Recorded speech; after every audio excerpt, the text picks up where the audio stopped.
Welcome to Brainix Institute. Today we will discuss about 9th class mathematics CBSE syllabus curriculum with marking scheme. You have total 6 unit in your mathematics. Okay. The first unit was number system, which carry 8 marks. Second unit algebra, which carry 17 marks. Third unit coordinate geometry, which carry 4 marks. Fourth unit geometry, which carry 28 marks.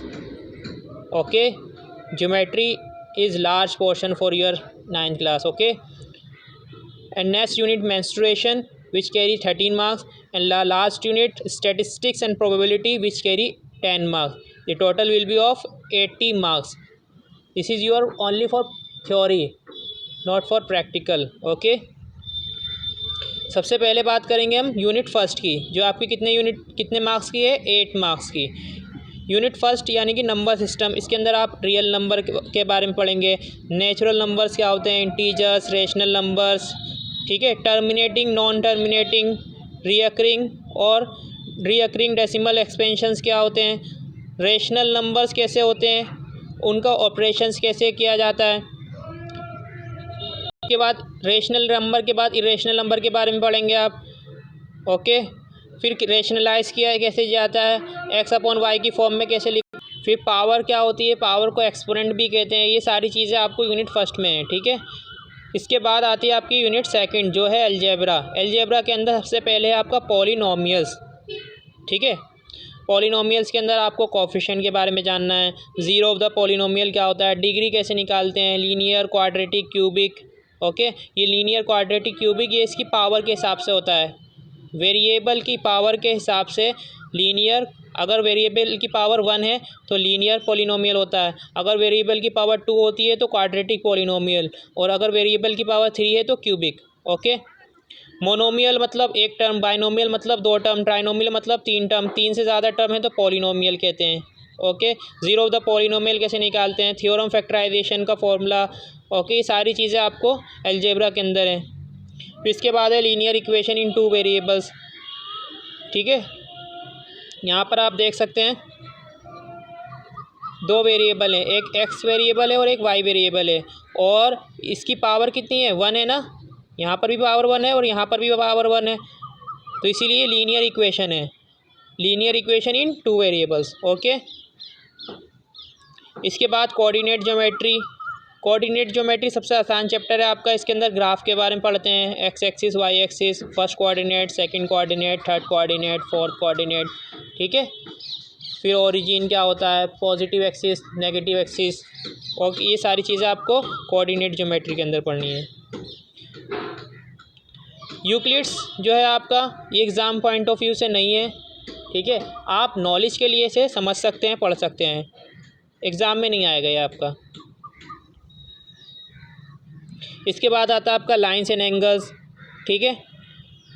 Straight angle कितने degree का होता है, 180 degree का। Right angle कितने degree का होता है, 90 degree.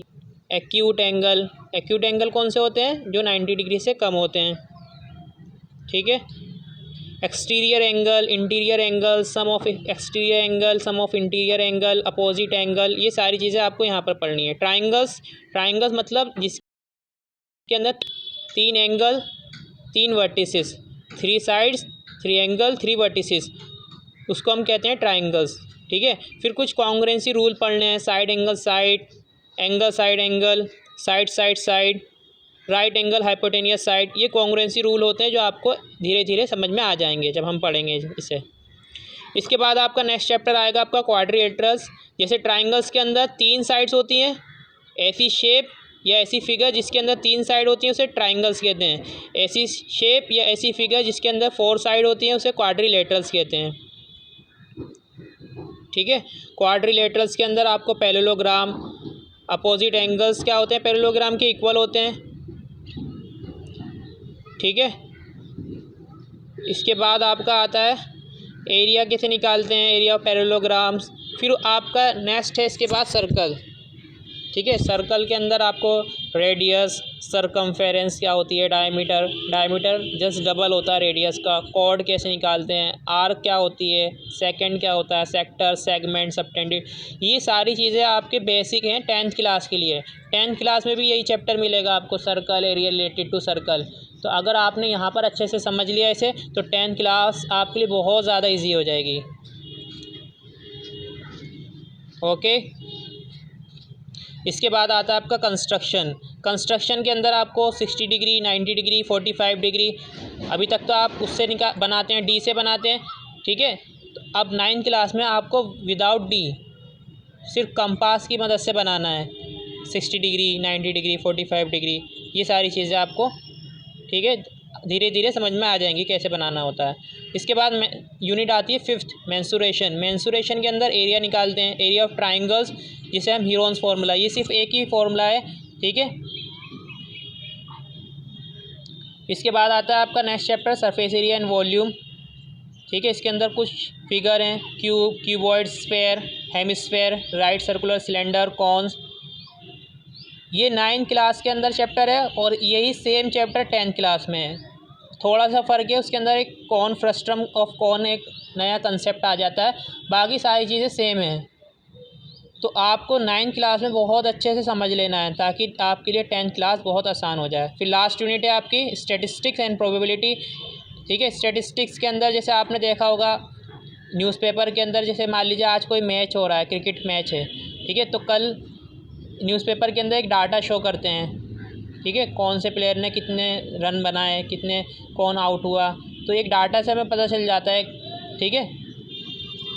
तो यही सारी चीज़ें इसमें पढ़ी जाती हैं स्टैटिस्टिक्स के अंदर, बार ग्राफ, हिस्टोग्राम, ये आपने पहले भी पढ़े होंगे 8th 7th क्लास के अंदर, मीन, मीडियन, मोड क्या होता है, ये सारी चीज़ें आपको स्टैटिस्टिक्स के अंदर जाननी होंगी, ठीक है। लास्ट आता है इसके बाद प्रोबेबिलिटी का मतलब होता है सद्भावना, क्षमता किसी चीज़ के होने की। जैसे आप एक कॉइन टॉस करेंगे तो या तो हेड आ सकता है या टेल आ सकता है, तो प्रोबेबिलिटी हेड आने की भी है और प्रोबेबिलिटी टेल आने की भी है। इसी तरीके से डाइस है, डाइस को आप थ्रो करेंगे तो 1 2 3 4 5 6 इनमें से कुछ भी आ सकता है। तो ये सारी चीज़ें इसमें पढ़ेंगे आप प्रोबेबिलिटी के अंदर। तो मैं उम्मीद करता हूँ कि आपको ये सारी चीज़ें, बेसिक चीज़ें जो हैं समझ में आई होंगी। किसी भी सब्जेक्ट को आपको प्रिपेयर करना है और उसे बहुत अच्छे से प्रिपेयर करना है तो उसका करिकुलम जानना बहुत ज़रूरी है, इसीलिए मैं ये करिकुलम आपके पास शो कर रहा हूँ, ठीक है। अगर इसके अंदर आपको कोई प्रॉब्लम है तो आप मुझसे पूछ सकते हैं। Thank you so much.